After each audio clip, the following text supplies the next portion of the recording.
नमस्कार दोस्तों।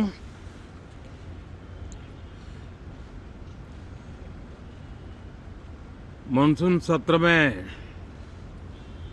आप सभी मीडिया जगत के लोगों का स्वागत है।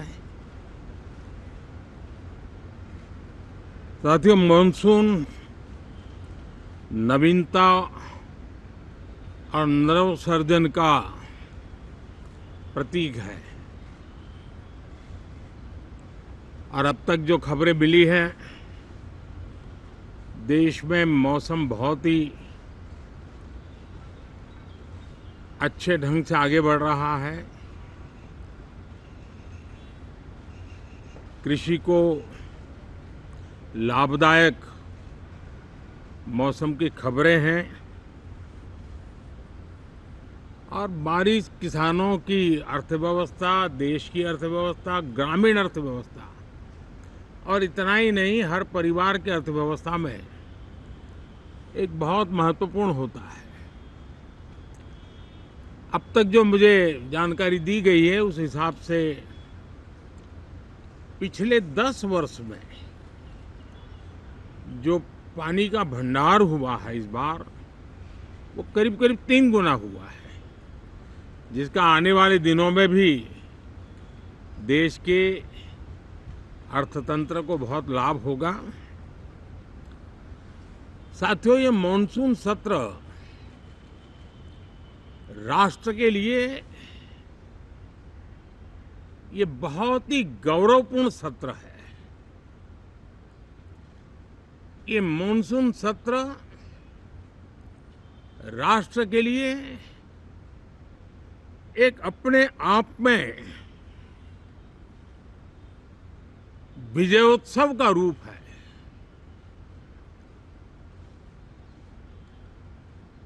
और जब मैं कहता हूं कि सत्र राष्ट्र गौरव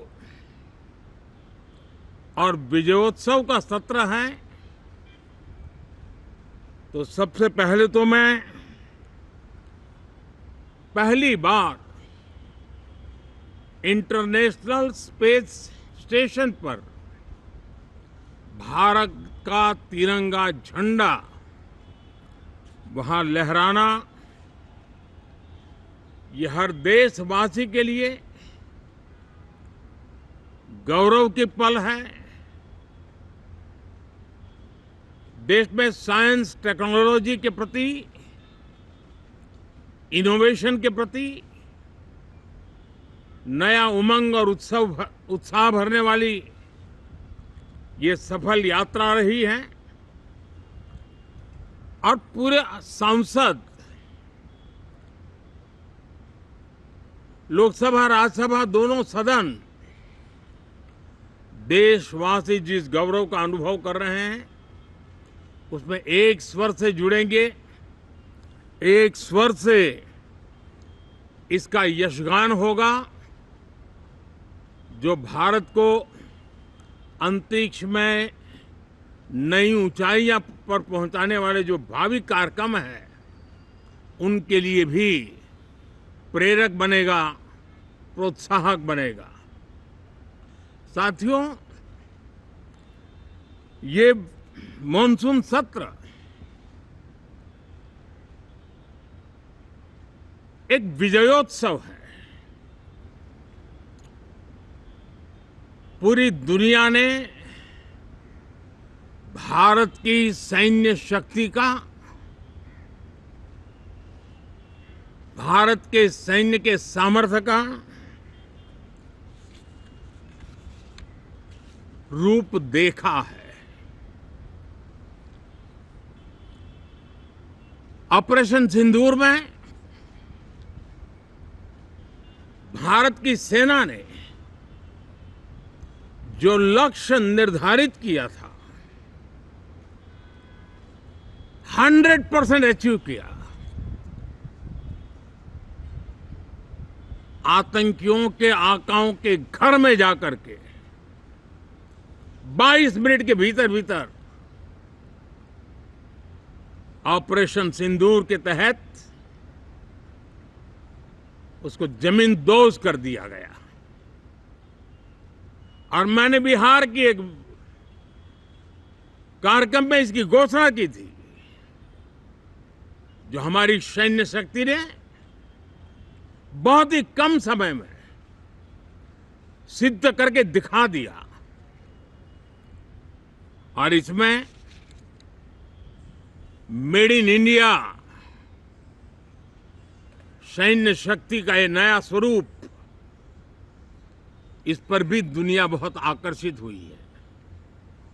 इन दिनों विश्व के जिन जिन लोगों से मिलना होता है तो भारत के इस मेड इन इंडिया जो औजार तैयार हो रहे हैं, उसके प्रति दुनिया का आकर्षण बढ़ रहा है।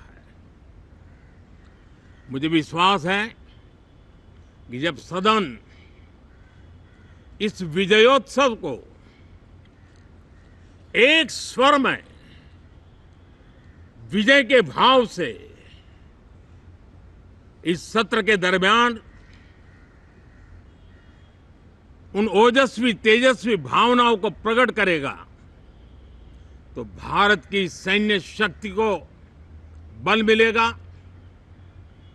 प्रोत्साहन मिलेगा, देशवासियों को प्रेरणा मिलेगी और सैन्य क्षेत्र में जो रिसर्च, इनोवेशन और मैन्युफैक्चरिंग हो रहे हैं, made in India defence equipment बन रहे हैं, उसको भी एक बल मिलेगा और जो भारत के नौजवानों के लिए नए रोजगार के अवसर पैदा करेगा। साथियों,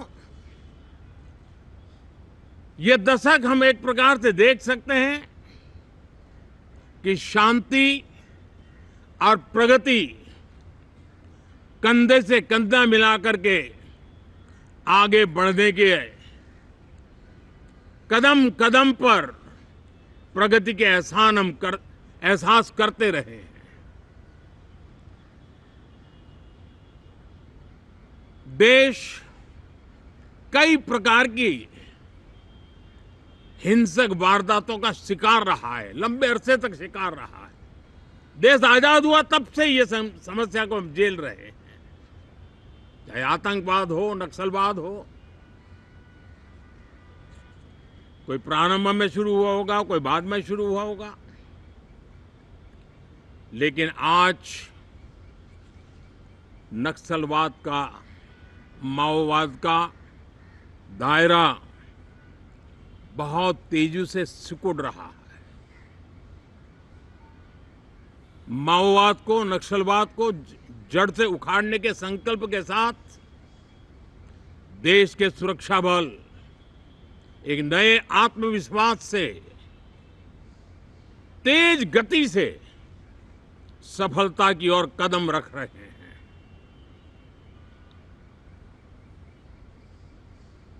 और मैं गर्व से कह सकता हूं,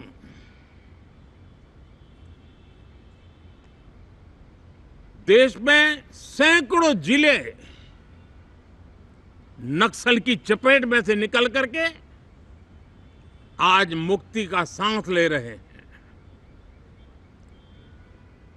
हमें गर्व है कि बम, बंदूक और पिस्तौल के सामने हमारा देश का संविधान जीत रहा है, हमारे देश का संविधान विजयी हो रहा है। देश के उज्जवल भविष्य के लिए साफ दिख रहा है कि कल तक जो रेड कॉरिडोर थे, वो आज ग्रीन ग्रोथ जोन में परिवर्तित होते नजर आ रहे हैं। साथियों, एक के बाद ऐसी घटनाएं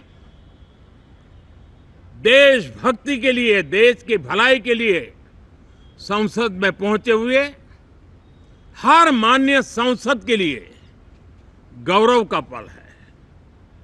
और संसद के इस सत्र में ये गौरव गान पूरा देश सुनेगा, हर सांसद से सुनेगा, हर दल से सुनेगा। साथियों, आर्थिक क्षेत्र में भी जब 2014 में आप सबने हमें जिम्मेवारी दी, देश फ्रेजाइल 5 की अवस्था से गुजर रहा था। 2014 के पहले वैश्विक अर्थव्यवस्था में हम 10वें नंबर पर थे और आज भारत तेज गति से दुनिया की तीसरे नंबर की अर्थव्यवस्था बनने की दिशा में आगे बढ़ रहा है, दरवाजे पर दस्तक दे रहा है। इन दिनों 25 करोड़ गरीबों का गरीबी से बाहर निकलना, जिसको विश्व की अनेक संस्थाएं सराहना कर रही है। देश में एक जमाना था 2014 के पहले, जब महंगाई का दर, इन्फ्लेशन रेट डबल डिजिट में हुआ करता था। आज 2% के आसपास आकर के देश के सामान्य मानव के जीवन में राहत बन गया है, सुविधा बन गया है।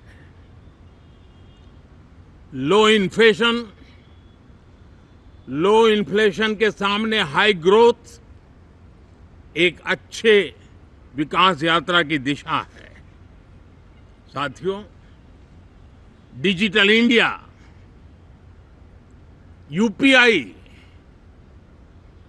आज भारत के एक नए सामर्थ्य को दुनिया देख रही है, पहचान रही है और ज्यादातर देश में उसके प्रति एक आकर्षण पैदा हो रहा है। यूपीआई ने फिनटेक की दुनिया में अपने एक नाम कमाया है। रियल टाइम डिजिटल ट्रांजैक्शन दुनिया में सबसे ज्यादा हो रहे हैं। दुनिया में जितने हो रहे हैं, अकेले भारत में उससे ज्यादा हो रहे हैं। साथियों, पिछले दिनों इंटरनेशनल लेबर ऑर्गेनाइजेशन का एक वैश्विक समागम था और उसमें भारत ने बहुत बड़ी ऊंचाई प्राप्त की है। आईएलओ का कहना है कि 90 करोड़ से ज्यादा लोग भारत में अब सोशल सिक्योरिटी के दायरे में हैं। ये अपने आप में एक बहुत बड़ा अचीवमेंट है। उसी प्रकार से वैश्विक संस्था WHO ने ये कहा है कि भारत अब आंख की जो बीमारी आमतौर पर बारिश के सीजन में ज्यादा देखी जाती थी, ट्रैकोमा, अब भारत को WHO ने ट्रैकोमा फ्री घोषित किया है। तो आरोग्य के क्षेत्र में भी ये अपने आप में एक महत्वपूर्ण भारत के लिए सिद्धि है। साथियों, पहलगाम की क्रूर अत्याचार, नरसंहार, पूरी दुनिया चौंक उठी थी। आतंकवादी और आतंकवादी के आके दुनिया का ध्यान उनकी तरफ केंद्रित हुआ था और उस समय दल हित छोड़ करके देश हित में हमारे ज्यादातर दलों के प्रतिनिधि, ज्यादातर राज्यों के प्रतिनिधि विश्व भ्रमण किया, दुनिया के अनेक देशों में गए और एक स्वर से दुनिया के सामने आतंकवादियों का आका पाकिस्तान को बेनकाब करने का एक बहुत सफल अभियान चलाया। मैं आज राष्ट्रहित में किए गए इस महत्वपूर्ण कार्य के लिए उन सभी सांसदों की सराहना करना चाहता हूं, सभी दलों की सराहना करना चाहता हूं और उसने देश में एक सकारात्मक वातावरण पैदा किया। विश्व ने भारत की बात को स्वीकार करने की दिशा में अपने मन के द्वार खोले और इसके लिए ये हमारे सांसदगण, हमारे राजनीतिक दल सराहना करने के मेरे लिए सौभाग्य है। साथियों, हम जानते हैं कि ये स्पिरिट, एक स्वर, एक एकता का वातावरण देश को कितना उत्साह से भर देता है। विजयोत्सव का ये पर्व इस मॉनसून सत्र में भी उसी भाव से प्रकट होगा। देश की सैन्य शक्ति को सराहना करेगा, देश के सामर्थ्य का गौरवगान करेगा और देश के 140 करोड़ नागरिकों को नई प्रेरणा का कारण बनेगा। मुझे विश्वास है कि हम सब मिलकर के डिफेंस के क्षेत्र में आत्मनिर्भर होने के इन प्रयासों को बल दें, सेना के सामर्थ्य की सराहना करें और मैं आज देशवासियों के सामने जरूर कहूंगा और देश के राजनीतिक दलों से भी कहूंगा कि देश ने एकता की ताकत देखी है, एक स्वर का सामर्थ्य क्या होता है देखा है। तो सदन में से भी सभी माननीय सांसद उसको बल दें, उसको आगे बढ़ाएं और मैं जरूर कहूंगा, राजनीतिक दल अलग अलग हैं, हर एक का अपना एक एजेंडा है, अपनी एक भूमिका है, लेकिन मैं इस वास्तविकता को स्वीकार करता हूं कि दल हित में मत भले न मिले, लेकिन देश हित में मन जरूर मिले। इसी एक भावना के साथ इस मॉनसून सत्र से देश के विकास यात्रा को बल देने वाले, देश की प्रगति को बल देने वाले, देश के नागरिकों को सामर्थ्य देने वाले अनेक विधेयक प्रस्तावित हैं। सदन विस्तृत चर्चा करके उसको भी पारित करेगा। मेरी सभी माननीय सांसदों से उत्तम डिबेट चलाने के लिए शुभकामनाएं हैं। बहुत बहुत धन्यवाद।